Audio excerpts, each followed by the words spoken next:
Welcome to a room where it happened. I'm delighted to be invited on finally.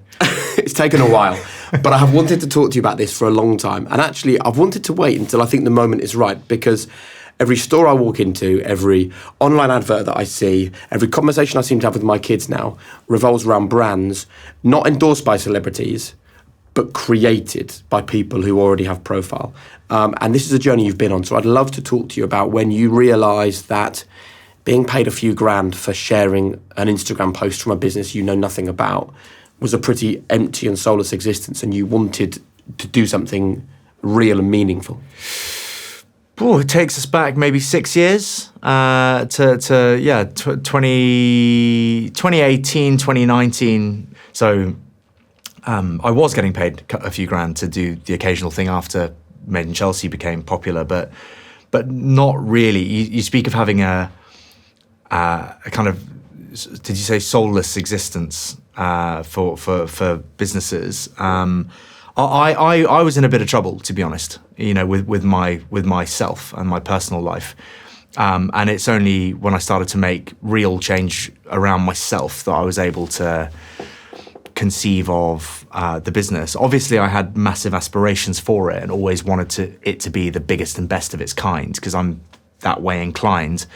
But initially it was born out of a desire to fix something in my own life. Yeah. So there was that, nice authenticity to it. The business is quite fluid, so is the market that we're in, so is the state of global alcohol, so is the state of celebrity endorsement and brand building.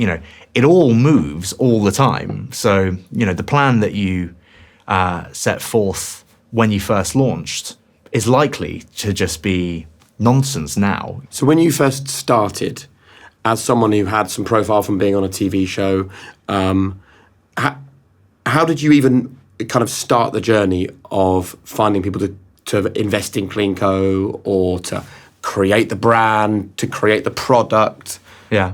I had no experience at all of building a brand or a business at that time. I just had vast amounts of drive and ambition and ignorance, I which in my opinion is bliss, right? Then I didn't really understand the rules or time frames of doing anything. I just filled every day full of my desire to create this thing. And what were those things? What were you doing? So initially I kind of had to come up with a name. We were called the Clean Liquor Company, which, I was able to secure quite easily because it didn't exist. And bought a few domains and bits and bobs. Like, I'm sure you're similar to me in the sense that we have these ideas and you just quickly buy a domain. And were you doing this on your own, or did you have a partner? No, just I was on my own for the first kind of 6 months. Right. I can imagine you just quickly buying websites, and you probably bought 5 or 6 different ones. I was drawing logos and having fun and traveling to different distilleries and trying to find somebody who could share the vision of creating, at the time, the world's first alcohol-free gin. How much do you think you put in to get the ball rolling, though? I put in nothing. Zero. Yeah, £0. I owned 100% of nothing. So the whole thing, is about as valuable as you choose to make it. This right? is interesting, these are the fun days, right? People are saying yes, based on you, your personality, your energy, your drive. I was talking to someone about valuing the business, a friend of mine who owns businesses, and I was like, how do you place value on something so special? Right, and he was like, well, it's not special, just so you know, like for now, right? You own 100% of nothing. It's just an idea, right?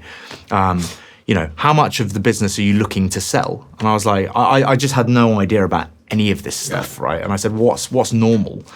And he said, selling 20 to 40% relatively early to get the thing going would be considered normal. And I said, right, well, I want to value the thing at 20 million. And he said, you want to value the idea at 20 million? Like, with just a product. And I said, well, why not? Like, people can only say no, right? Like, once you go down and people accept it, you can't go back up, right, until you've done it. So I said, why not? He said, if you raise, a single pound at that valuation, I'll be astounded. And had a few meetings, got in a room with some people in Luxembourg. I flew to Luxembourg to meet this family office who just adored the idea of clean drinking, with the 20 million valuation in mind. And they said, we'll do £500,000 at a valuation of 5 million. We'll set the valuation, right? So think about it and come back. We want 10% of the business. It's valued at 5 million. post money. It's like your Dragon's Den moment. Yeah. And I was just like, valuation's higher than that. And they just said, listen, like, you're not going to find £500,000 anywhere else at this stage. Like, you're alone. It's an idea. You've got a product, but you've got nothing else, right? So this will get you off the deck. Then, all being well, we can raise the valuation, go out and raise some more money. At the time, I thought, why not? Take the £500,000, and then started chatting to some other people about what the round should look like with that already attached to it. Lightspeed. This is when we had our first conversation with Lightspeed. There was a woman called Nicole Quinn who had wrote Lightspeed. Huh? Who was Lightspeed? Lightspeed's a US venture capital fund, firm fund who don't invest in consumer at all. They led the first round of Goop, Snapchat, a number of other big companies that you would have definitely heard of. And at the time, Nicole Quinn was there, and she wrote an article that was talking about trying to find cool brands to bypass the 3-tier distribution system in the alcohol system in America, which is really complicated. And obviously we would bypass that by having no alcohol, or little alcohol at the time. Emailed somebody at Lightspeed, said I'd love a meeting with Nicole Quinn. I've got a startup idea for her that she's going to absolutely adore. At the time, I knew nothing, just nothing, right? The valuation had been set at 5. She looked at me and she goes, is this 5 pre or post money? And I was like, I didn't know. So I said, I've got a family that want to do 500 grand. I think they're saying the valuation is 5. And she was like, okay, so that's post money then. And I was like, I guess. I wish I'd said pre, because then it would have obviously fluffed up the value of the company, but I didn't know the difference at the time. So kind of, she said, look, let's do post money. So all the money that comes in we'll value the business at 5 million when we've raised the 2. And she said, we'll do $1 million. This is at lunch, right? Day one, like with this woman. And I said, I think we decided to raise 1.2, sorry, and we didn't need the $1 million. We needed 700 to go on top of the 500. And I said, oh, we only need 700, but thank you very much. That'd be great. And she was like, when Lightspeed offer you $1 million, you take $1 million, especially at this stage of your development. She's like, you should always have more money than you need. So I said, fine, whatever. I still had no idea what I was doing, really. When I saw my brother just said, there's no chance in hell, right, that Lightspeed are going to do £1 million into this. There's no business, there's no team, there's nothing. For people that don't know, your brother is involved in sort of venture capitalist groups. He runs the group that owns Williams Formula One racing. Your dad, you come from a business where your dad ran businesses. So I sort of, although you feel alone, when you're not picking up the phone to your brother and your dad and other members of your family loads, just asking constant questions and educating yourself. It took me a while to earn the respect of my brother and father in that way. Right. They've always loved me. I've always been well supported, but they would not have taken me seriously at this time. And that's just... But they still would have offered you advice, no? It's a difficult one, really. Is it? I think they would have seen me as high energy, enthusiastic, naive. Like they would have given my chances of getting this thing off the deck a very low chance. They certainly wouldn't have invested any money themselves at this stage. Yeah. And that's fine. I didn't go to them for money because I knew that as well. Yeah. I wanted to prove that I could be more like them. I would say to my brother, we need to, but even at the 5 million valuation, my brother was like, it's a joke. He was like, but he wasn't mean. He would just say, listen, I do this all day long. Where is the 5 million value coming from? If I walked into Dragon's Den at this stage, right, and I said my company's valued at 5 million, I've done 0 sales, right? I have this product that we've created, in backcountry Cork. It's valued at 5 million because I say it's valued at 5 million. They're all going to tell me to fuck off as well. Do you know what I mean? So it's also a good lesson for people here who don't know everything about business, but have energy, drive. Like, we shouldn't count those people out. I think it only works at the very beginning, right? Yeah. Like energy and drive is only going to get you so far. I think once you're off the deck, it's all data driven, and you can clearly see what your ROI is and what people are spending and what how sticky clients are. It's easier for people to develop an opinion quite quickly on what you're building and how popular it is. Here, there's literally nothing to look at. My only competition is Seedlip. They're doing this, we're doing that. I think we can take them. right? Like that's genuinely like where we are. I've got this, right? And we had a bit of a social following at the time. My wife, who I'm sure we'll come on to, it was becoming very popular. People love her; they much prefer her to me, as I'm sure you probably do. Yeah. And so COVID hit in the very early days. We were making clean cocktails in our kitchen, doing lives on Instagram, because everyone's just sat at home on their phone. People are boozing far more aggressively, so looking for ways to curb that. The thing then grew very quickly, right? Like I think we did over £2 million of sales in our very first year. We poured fuel on the fire with another round, 7 million round at a £21 million valuation. And then we raised £20 million at an 80 million pre-money valuation. The whole thing just took off, right? And this is around the time, let's remember, George Clooney had just built Casamigos, sold it for $1 billion, right? They were doing about $30 million of sales at the time that they sold it, like a 20 times sales multiple, plus bonuses and buyouts and crazy stuff, right, happening in booze. Ryan Reynolds became involved in aviation. Didn't found it, became involved in it. It's late. It's been going for 7 years or something. Then Ryan Reynolds came, took lots of equity, built that brand, sold that for $600 million, almost immediately. So shitloads was going on in that space, right? So I don't consider myself a celebrity, obviously not to their level, but, in my own little way, it's kind of, I've got a following. People, are aware of Made in Chelsea and are aware of me, and they like that change, that story of evolution, right? I used to be this, drunk wanker, and now I'm this sober, business hopeful. And I think people got behind that because it was positive in a time when lots of things were negative. This sounds like good news all the way through until this 80 million valuation. It feels like... I had a really funny call. You'll love this. With this incredible woman, Ursula Burns, came into my life. Right, she was the first black CEO of a Fortune 500 company. She ran Xerox, but she came from like less than nothing. Right, her and her siblings were surviving off food coupons. Single mum, the whole thing in a really really dangerous part of New York. She's you should try and get her in here. She's amazing, right? And as fate would have it, she was my neighbor, right? She lived in the penthouse of my apartment block. And one day she was carrying stuff into the house. I'd never spoken to her before, I'd never seen her before. She's quite short and was carrying these bags. And so I kind of thought, I'll go and help her, right? So I didn't know who she was. Helped her with the bags up into her thing. She's got her own code to the lift. And, we go into the penthouse. Things absolutely insane. And I was just like, I helped her out. We had a coffee and, didn't ask too many questions because I didn't want to pry. And then went downstairs and Googled her. And she was on the board of Diageo. She was on the board of Amex, on the board of Uber, on the board of Vion. And I was just like, Jesus Christ, what an amazing woman to have in my building. So I drove to the office, got a hamper, put all of the products in it. We'd been operating for, nearly 2 years now.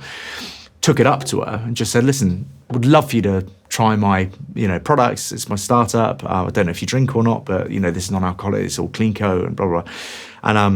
And she loved it. And she ended up doing £2 million into my big raise. And she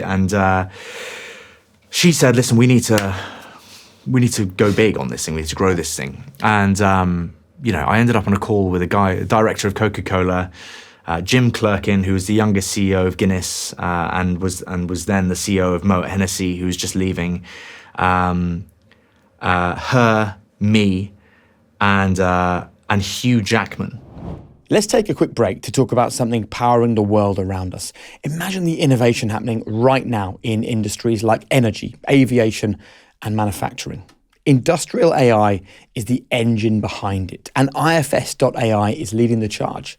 Did you know over 800 million passengers a year fly safely thanks to aircraft maintained by IFS.ai? And I've worked with IFS for years. I've seen their impact up close, and that's why I'm so proud and excited that they're partnering with us on this show. And if you want to see what industrial AI can do, just visit IFS.ai.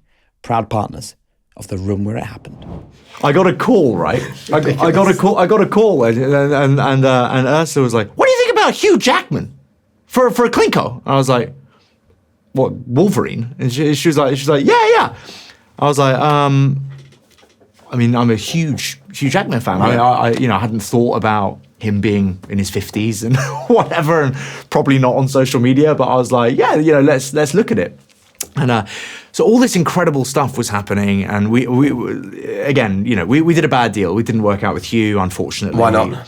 We had a wonderful conversation. I think he passed on it. And were you looking for him to give his own money to it? We were looking. I remember why it didn't work. Sorry, it was a long time. No, we were looking for. No, we would have done an equity deal with him, a la Ryan Reynolds, where he just comes in. I think he wanted 30% of the business.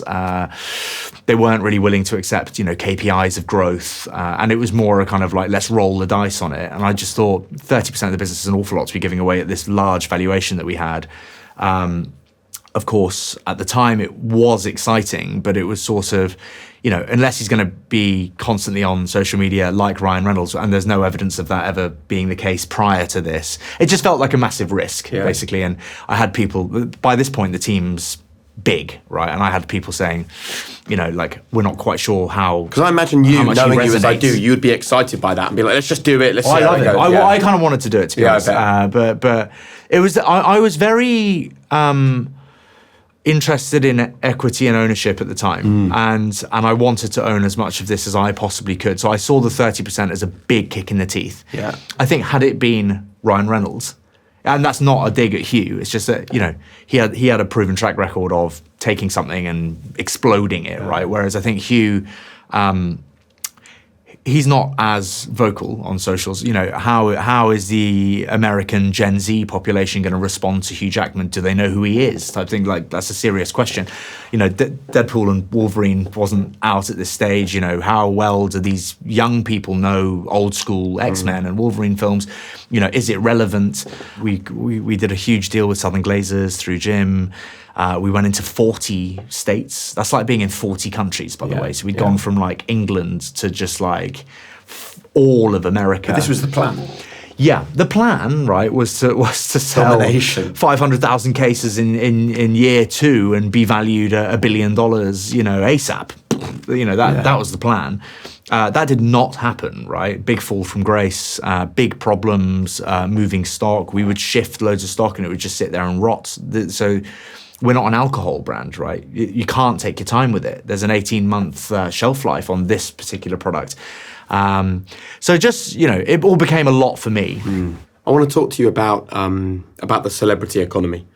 So you got close to Hugh Jackman, decided not to do the deal. Have you had any other conversations with any other celebrities through CleanCo?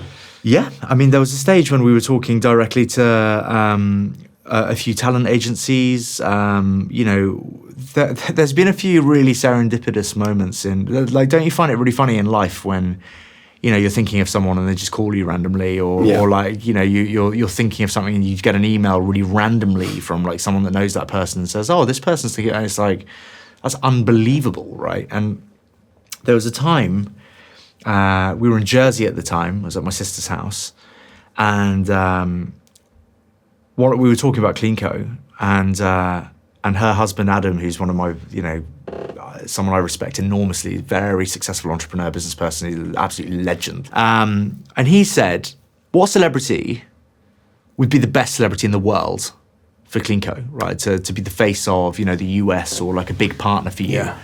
And I said, Tom Holland, I reckon, would be my number one. I'd noticed that his Instagram posts were just like crazy, like so many likes, so much engagement, like no misses. Even like a Kim Kardashian, right, who's far more followed, her engagement rate, if you go into those like social stats, is 1% or something. Same as everyone else, basically. Yeah. Anything above that, you're really killing it.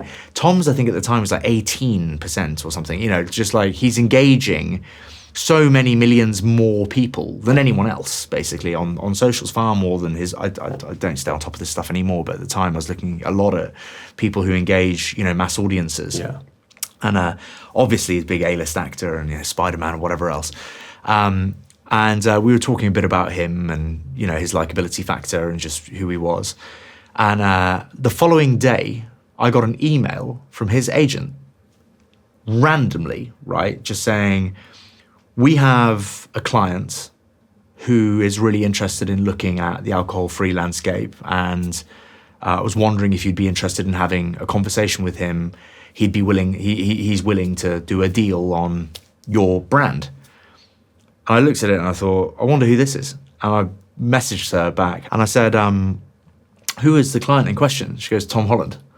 I ran to the kitchen. I went, Adam, like, you can't believe it. Like, we were having this conversation yesterday. And it was a very, I don't know whether that came from him or her, or, he will have said, I want to explore alcohol-free and can you get me some meetings, basically? And, this came through.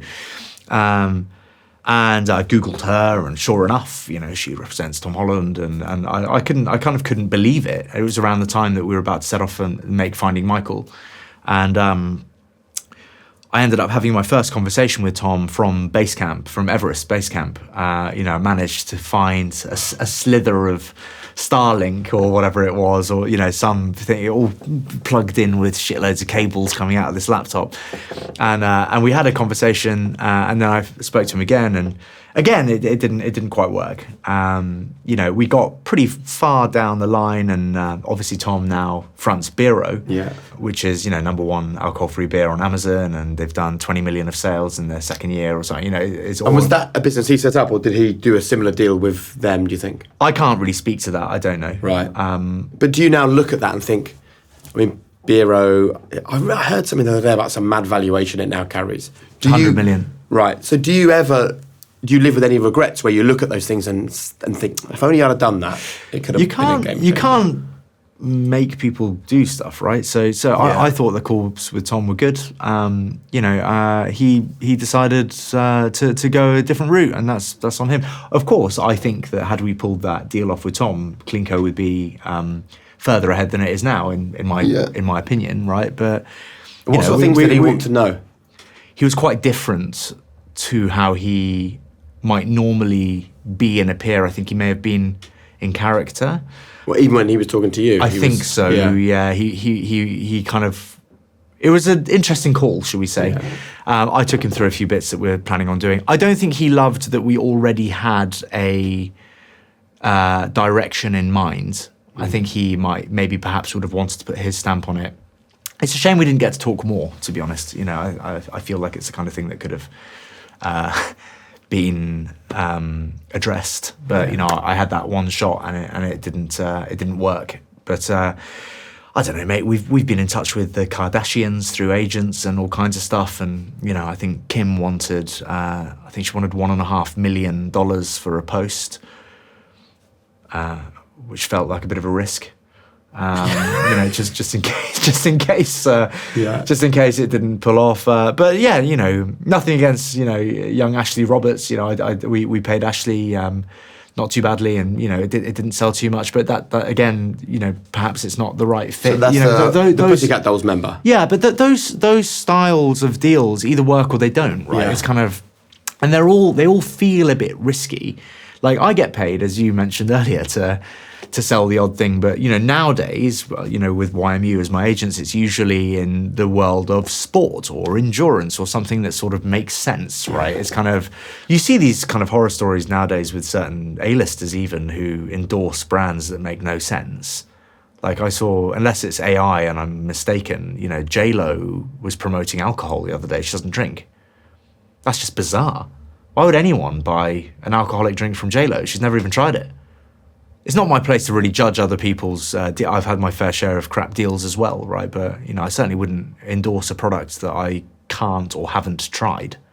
That feels a bit stupid to me. And would you ever do a deal with someone unless they genuinely, got it and believed it?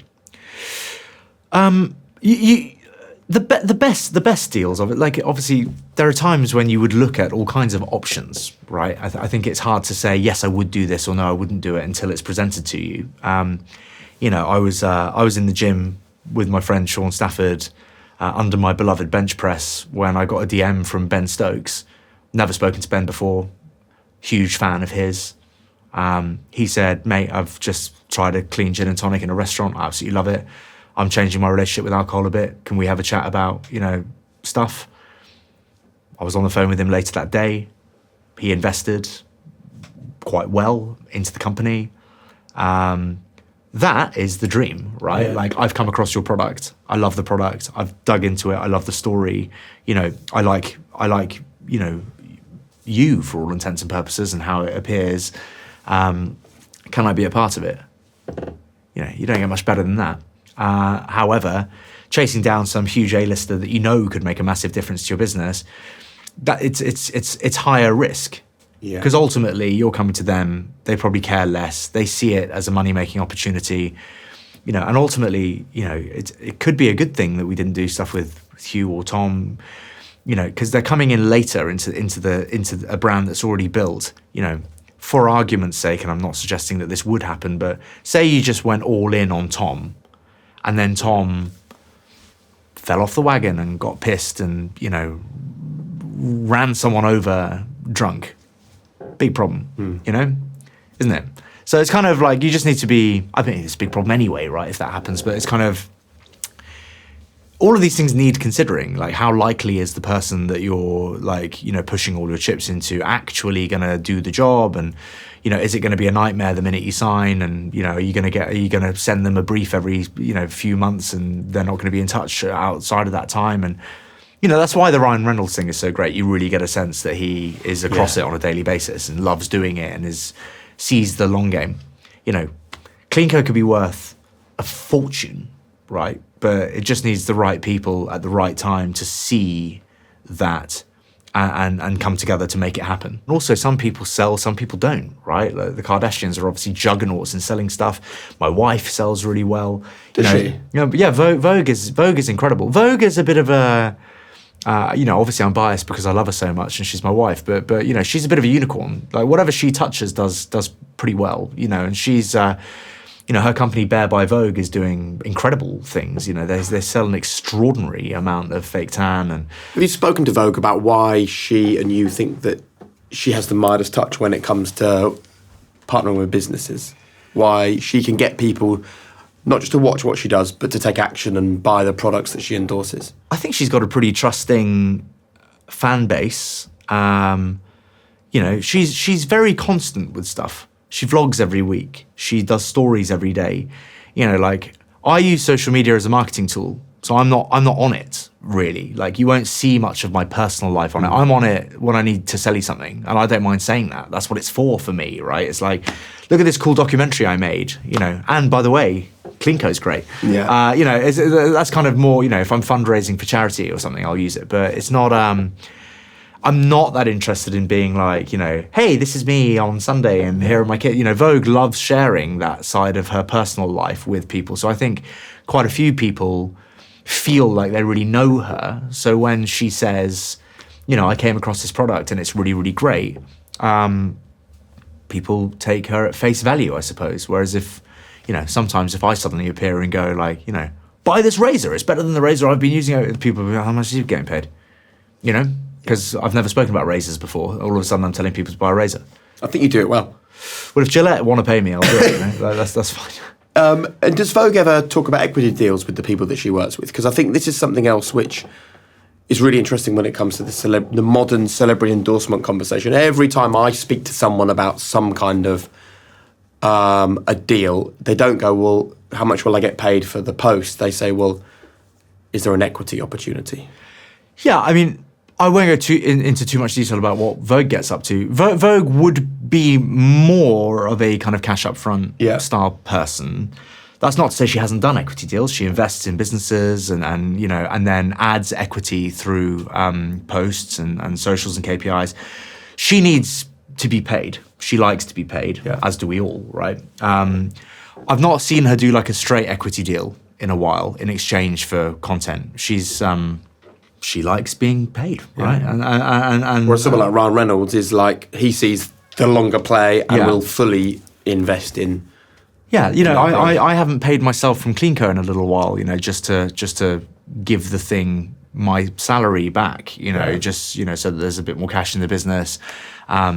You know, we had this conversation a little while ago. She was like, but you don't even get paid, you know? And I was like, but I will. Like, don't worry about that. You know, like, obviously I will build CleanCo to a place where it's really comfortable and firing on all cylinders, and one day I may choose to sell it, and I'll make my money from it. You know, I'm not so worried about the monthly payments that I could take out of the business. I'd rather leave it in the business, which she completely understands.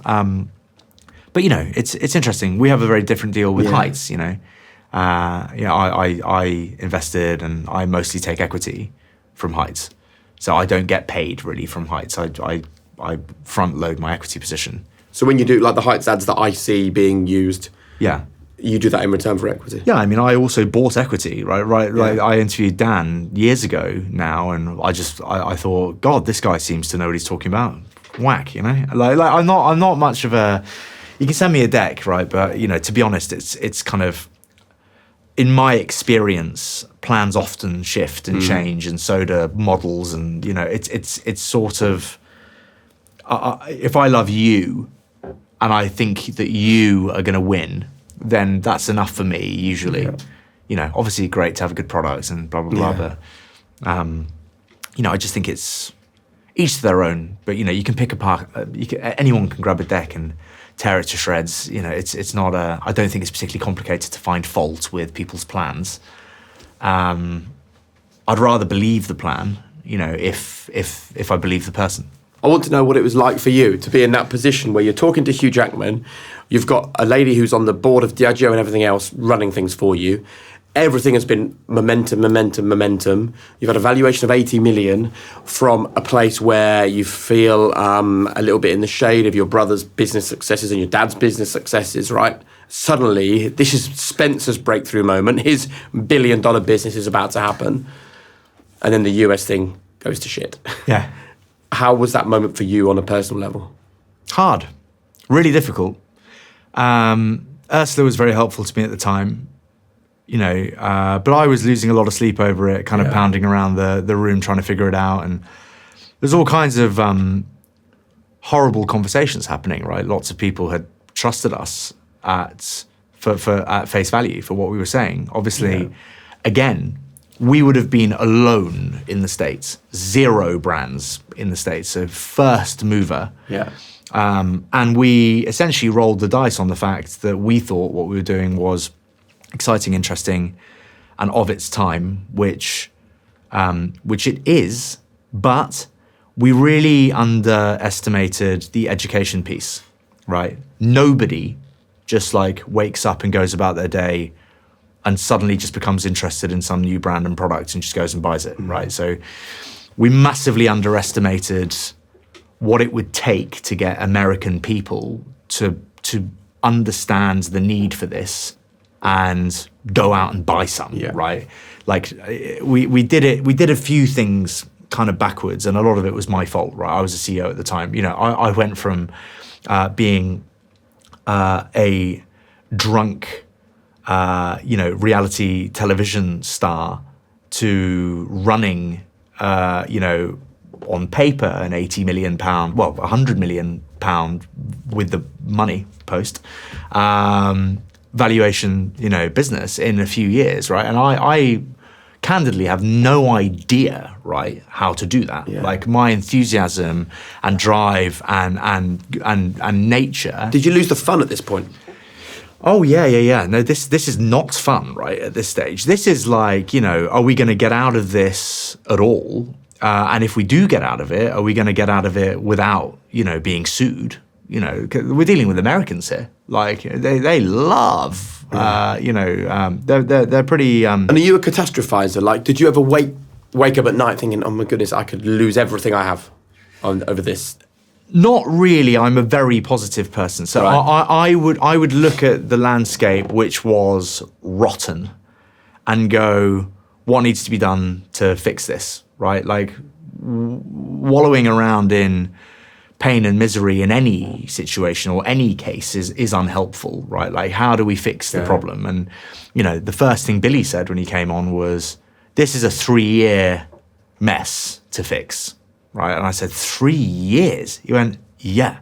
Like, firstly, we need to regain the confidence of our investors. And he said, that's not going to be easy at all. Right. Because what we've said we're going to do, which everyone bought into and everyone believed in, including the investors themselves, has not happened. Worse than that, we're in a huge hole here with product write-offs. That's been written off. We have debt here now in order to get rid of all this stuff. This is a very different landscape to what we were looking at last year, and I did lose some sleep over it. But you've got to stay with it. I've come to realize that CleanCo is sort of like a cockroach. You're not going to kill it. It's if that didn't kill us and wipe us out, we're never going to be wiped out. That's my general kind of view of this thing. We problem solve and we fix things, and we managed to do that. It involved an enormous down round. A lot of the mistakes that were made have already been paid for. And a down round is where you take money to keep going at a much lower investment, right? I invested at this stage. Did you? Right. Wow. So because the company needed money, so we nuked the money. The company needed money. Ursula, my brother-in-law Adam, and I came in for a proper chunk of money. This is now my skin in the game. I still believe, obviously, in the business. So does Ursula. Said, Adam, we're close to it. Have you ever tried to raise money when you literally just show kind of like enormous kind of hockey stick progress, and then just an almighty crash from hell? Getting more cash into the business at that stage is a very difficult thing to do, and we've done it repeatedly since. We've had many successful rounds since. We're opening a round again tomorrow, but it was very much this case of, right, how do we stop trying to smash this for 6 runs, and how do we just calm down, control it, put a cap on spend, keep a bit of cash in the bank. What we were going to do in 2 years, let's now do it in 10 years. This is Billy coming in. He just said, as the CEO, replacing you, replacing me as CEO.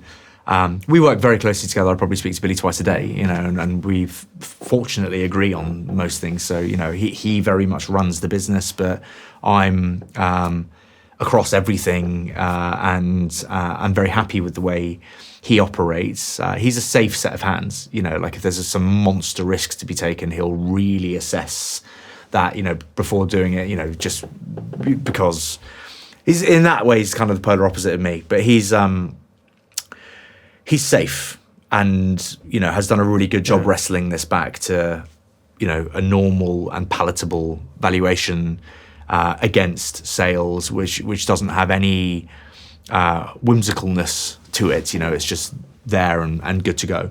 And we've got a really good, base of great investors who are now, I believe, pretty happy with where we are and how we've saved stuff. I think, most people would have written off their investment around that time.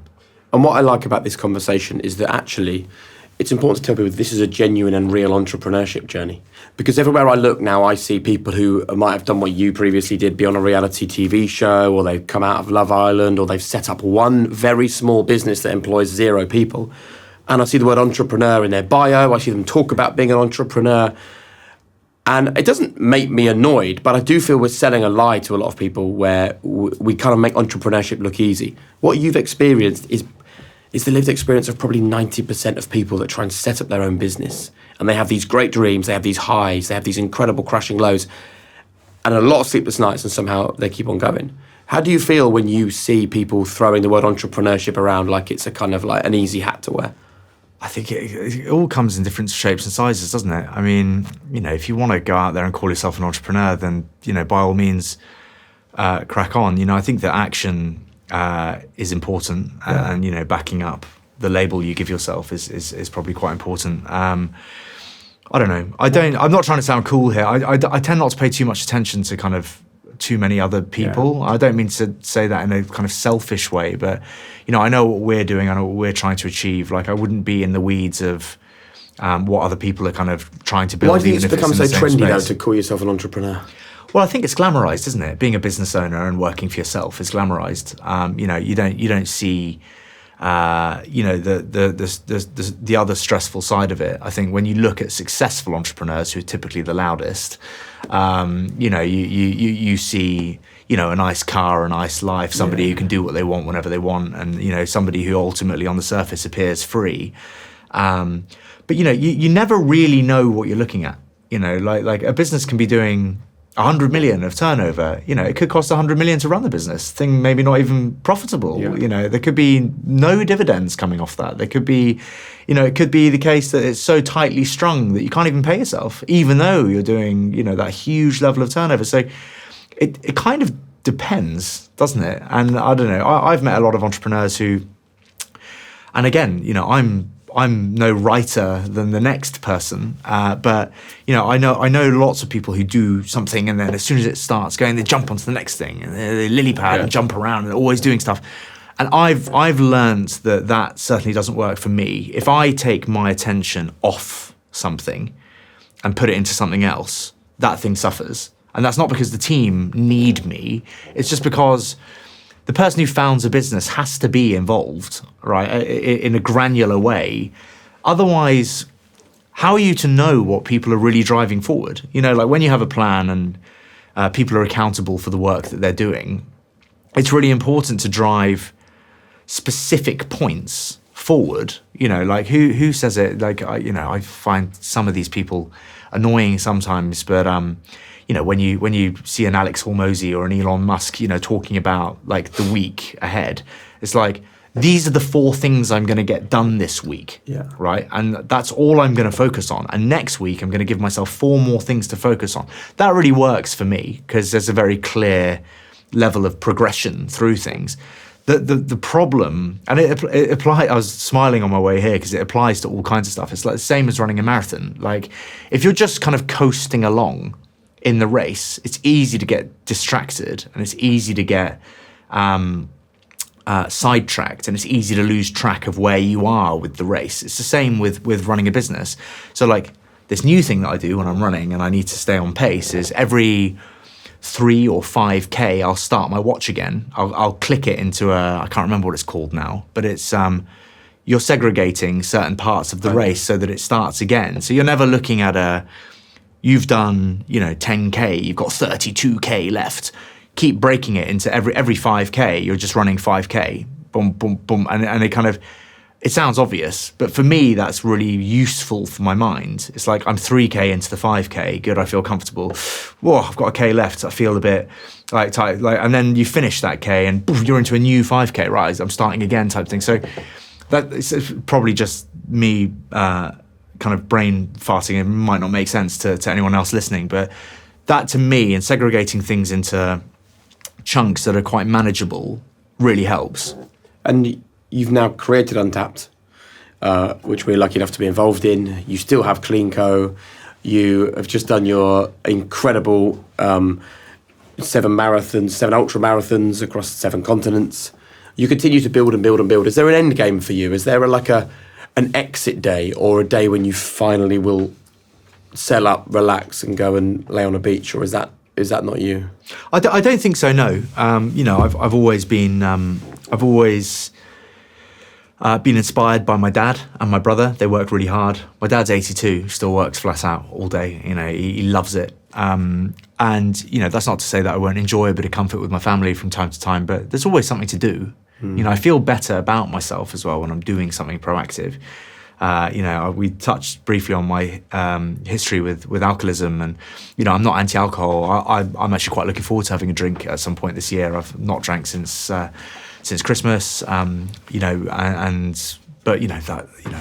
cold beer, lovely. It's more. I've replaced quite a few feelings of self-loathing and with pride, I suppose, and trying to build stuff. You were really inspiring to me in the desert. We had that call, and I spoke to you about leaving my other shows, and which, by the way, not to sound like a wanker, but they paid me really well, right? Like I was earning like really good money, and I just said to you, I was like, I want to build something that feels more relevant and special to me, and I want to see if we can help people, understand that they can achieve more with their life. And if I can go from here to here, with these 30 marathons and these 7 Ironmans in 21 days and stuff, like, obviously those are just athletic things, but the potential within each of us must be more than we think it is, right? I think people must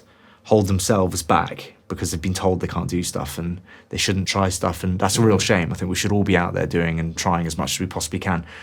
If you're ambitious and you want to go after stuff, people should just go after stuff.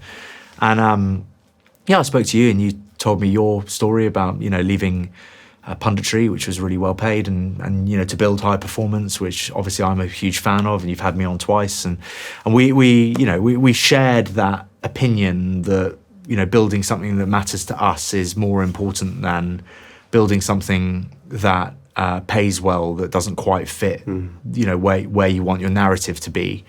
And I love Untapped. We obviously also record in here, and Simon is also my producer, no,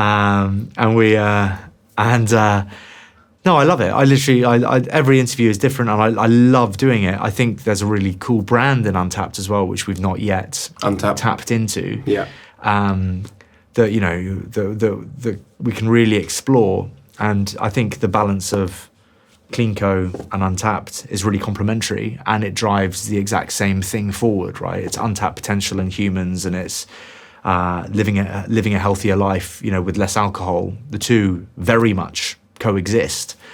So no, I feel very fortunate. I also love being sober. Like I'm not sober full time, but I really value long periods of abstinence. Like it's a different deal for me. Like even if I chucked in the odd beer, it makes a big difference to me. Yeah. Like I feel great at the moment. Good. Well, you look great, and that was great. So thank you so much. Thanks, my brother. Cheers. That was cool, wasn't it? Look, let me just say at the beginning, I love the idea of an entrepreneurship journey. I love people being self-starters. I love the concept of not having to work for somebody for your whole life, right? But please listen to the journey that Spencer went on and understand this is a guy who already had profile, which is helpful. This is a guy who has a family who have a business background, that's helpful. A brother who was working in venture capitalism, that's also helpful.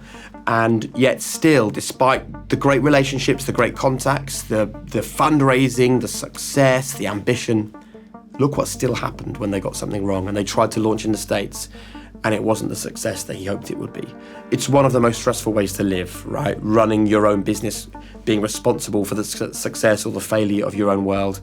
And we didn't really get into it in great detail, but I think the fact that after the sort of collapse of the American ambition, Spencer found someone else who he brought in as the CEO is probably a really significant part of his story, because you can be a great founder, you can be a great ideas person, you can be the giver of energy in a business. It doesn't necessarily mean that you should be the CEO of that business, which is not a creative job. Being the CEO is about getting stuff done. I also loved what we were talking about when it came to being a modern influencer, and how cool that Spencer sort of acknowledges that he struggles to sort of sell products to people in the same way that his wife does. She is super successful. What did he say? As soon as she mentions a brand, her audience just suddenly want to buy it. They want to be part of it. And the fact that Vogue is happy to share her personal life with people means that's one of the reasons why she's so successful when it comes to being an influencer and working with businesses. The story about Tom Holland, man, when I imagine Spencer halfway up a mountain trying to have a conversation with Tom Holland, who's in character for a role that he's playing, while Spencer tries to sort of sell the dream of his alcohol-free brand.